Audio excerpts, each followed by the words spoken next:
and welcome back, and today we are going to be talking about the 13 books that are taking part in the SPFBO9 that have caught my interest. Most of these I had prior to the contest starting, and then the last few I picked up after looking through everything that was within the contest. These are just the ones that have stuck out to me most. I do want to say, if anyone understands how the judging process works, could you let me know? Because I swear this contest just started like a month ago, and blogs already have their semifinalists picked out. Like a couple of them are already picking them out, and I'm like, I thought this was a year-long event.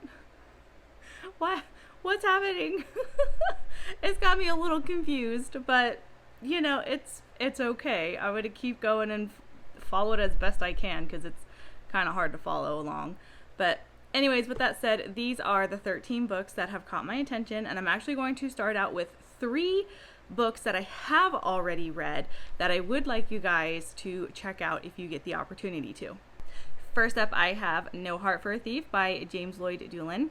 This follows the story of Kalo, who rescues Taeyeon, who is on the run from some soldiers, which then turns into him and her becoming a mentor-apprentice dynamic, and you learn the story of Kalo's past through his mentorship with Taeyeon. I think the way the author approached telling Kalo's past was quite interesting. Overall, it's a very good read, and I do think it's worth checking out. I do have a more in-depth review that I will link down below. After that, I have The Last Ranger by J.D.L. Rossell. This is an amazing book if you love world building. That is the aspect I love most about it. The world building, the lore, there's giant titan beasts that roam the land, there's magic, there's war going on. But for me, the big drawing point is definitely the world and lore that surrounds the titan beasts that roam the lands. I am looking forward to the next book. I do have it. I hopefully will be starting it soon. And I do have a written review that goes a little bit more into depth about the book, and I'll have that linked below as well. And the third book I have is The Fear of Moncroy by Brian Asher. Do you like vampires? Then this is the book you want. I loved this. It was action-packed. It was entertaining. I am not a person who likes vampires. I am actually a werewolf girl, so I tend to avoid vampire books in general, but I was here for the vampires in this one. I loved the way Asher used them. Also, the end of the story, there's this crazy twist that I was just like, what? And it blew my mind. I will eventually be having a full in-depth review coming for this one. It is long overdue, so do keep an eye out for that, but this one is definitely worth checking out. Also, there's illustrations all throughout the book, and that's always a plus. So now I'm going to get into the books that have caught my interest either prior to the SPFBO, but they're taking part, or they just recently caught my attention because they're taking part in the SPFBO. I'd also like to say that I have my handy little Kindle here, so I will be looking at it, referencing it to get names and titles and such. Also, these are in no particular order. It's just the order that I added them to my Goodreads list that I specifically set aside for these books. So first up, I have Throne of Deceit by Richard Fierce and P.D. Mack. This is one of the ones that I had picked up prior to the SPFBO. I want to say I picked it up maybe 2 years ago. I mostly picked it up due to the cover and the title. It just, Throne of Deceit, sounded interesting. I really like the cover, and that was really all I needed to pull me into it when I found it just browsing randomly through the Kindle store. I will say that the story does follow 2 kids who learn a lot more about their heritage than they initially knew, and that they are far more important than they ever even knew. And I think that's going to be an interesting premises for a story. I want to see what happens with the kids, why they're so important, and all of those great things. Up next, I have Church of Thieves by I.Q. Malcolm. This was one of the ones that I picked up this year because of the contest. The cover caught my eye really quickly, and after that I decided, let me just take a quick look at the synopsis, and the first 3 lines of the synopsis it grabbed me, and I'm going to read those to you. When a priestess discovers a dark secret, she's murdered to keep it that way. Can her acolytes uncover the truth in time? I want to know what the secret is. That I didn't need to read any further about the book. I wanted to know the secret. When it comes to books, if there's like a deep dark secret, I am here. I want to know it. I'm a little bit nosy, so I'm looking forward to that. I want to know what was so dark about this secret that she had to be murdered for it. This next one I have is one that I do happen to own a physical of, and that would be The Awakening Fire by Cassidy Faline. The author reached out to me prior to the SPFBO and asked if I would like to read and review the book for her. I agreed, and then a couple months later, they joined the contest, and I was like, hey, that's cool. So basically, this story is about 3 men fighting over a throne. That's all I need for me, honestly.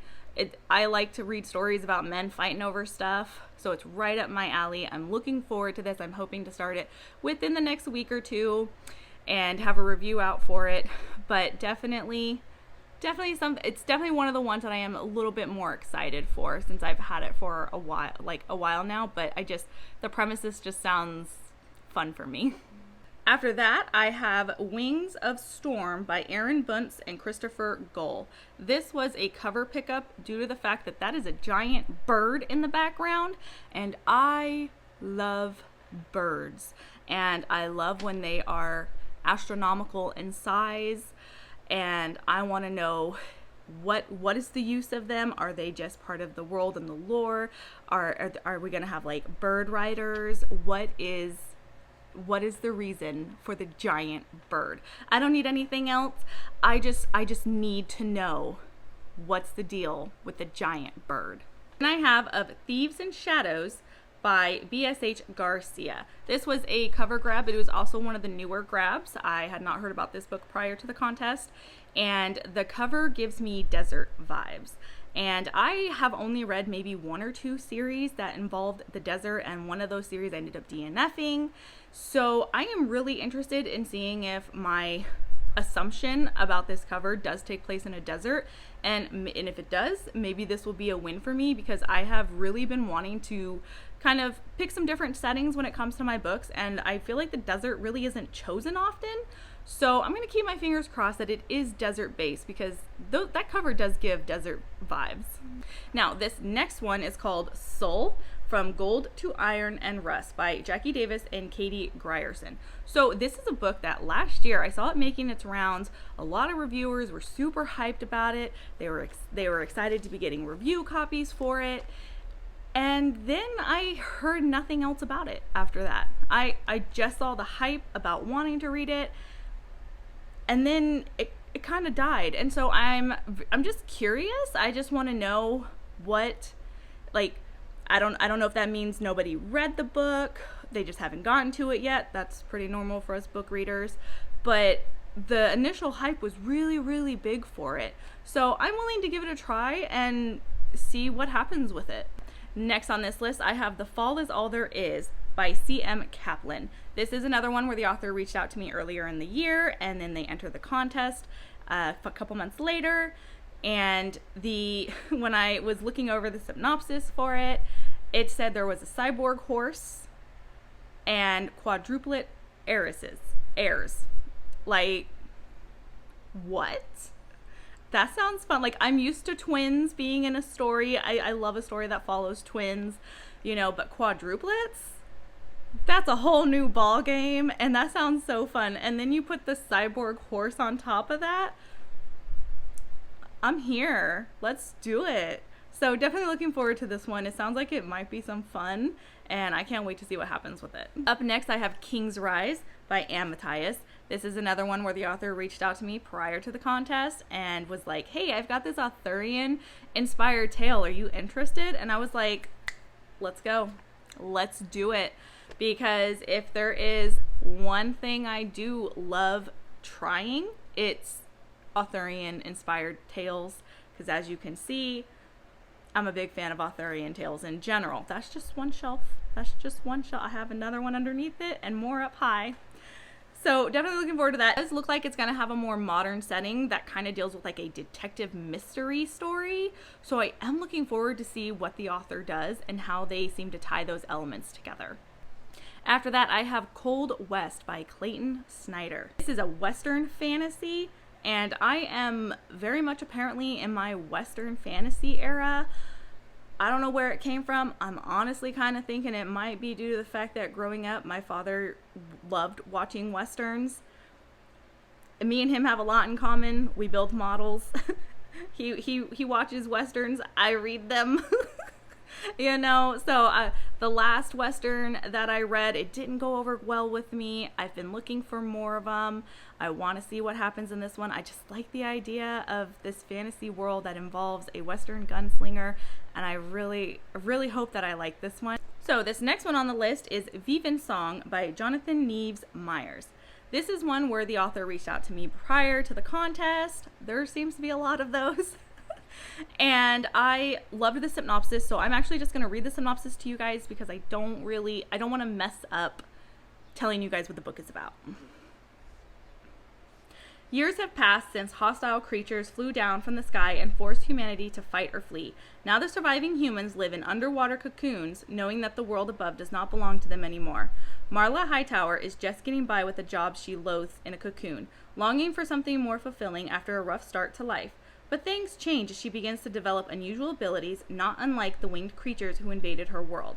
Knowing that being discovered will result in her being experimented on and placed in confinement, Marla plans to escape from the cocoon and launch up to the surface, beginning her dangerous journey to uncover not only her origins, but those of humanity's enemies. I'm interested. I want to know. Sounds good to me. Then I have An Ocean of Others by Joshua Scott Edwards. This was a hype grab. This was going around late last year. Everybody was talking about it. It's great. It's amazing. It's wonderful. It's got an awesome cover. It does have an awesome cover. And I fell into the hype and I was like, you know what? Let's grab it. He had a day when he was giving it out for free and I was like, okay, let's do it. Like, it doesn't cost me anything. Let's go ahead. I don't plan on reading the synopsis before going into it. Something in me is telling me to just go in blind, see what happens. But that was the reason why I picked this one up. It's on the radar. It has been for a while. So hopefully I end up coming out of it liking it. This next one I have is Fortress of the Lost Amulet by Michael Webb. This is one of the ones that grabbed me by just the tagline alone, and I will read that to you guys. Part Indiana Jones, part Percy Jackson, all fantasy adventure. What I'm getting from that tagline is there's going to be an ancient relic that needs to be discovered, and there's going to be gods involved, and it's more than likely, I want to say it's YA, so I believe it's going to be following like a younger cast of kids, which that's totally fine with me. As long as I get the fun and the adventure in it, I am good. I'm here for it. I want to see what happens and how it goes. I'm a big fan of Percy Jackson. I've seen the Indiana Jones movies. They're entertaining, but I'm more of a Percy Jackson fan, so those two elements combined together, they sound like they're going to be a lot of fun. And the last book on this list is The Camelot Shadow by Sean Gibson. This is another Arthurian-inspired tale. It involves a lord whose wife is sick and dying, and he wants to save her. He ends up meeting a man who claims that an ancient relic can save her, and convinces the lord to go with him to find this relic. And from there, more mysteries and things come to light about this man and their true intentions. So it sounds to me, it sounds like it's going to be a bit more historical in terms of material, but that's okay because I do like a good historical fiction book. But I do still hope that there will be like the fantasy elements that will be very noticeable. So definitely looking forward to that one and seeing what happens. So those are all the books that I'm currently interested in that are taking part in the SPFBO9. There could be more later on down the road, who knows, but these are the ones that I am most interested in right now. If any of these have caught your eye, let me know. Drop a message down below in the comments, like, subscribe, all of those good things, and I will see you guys next time. Bye!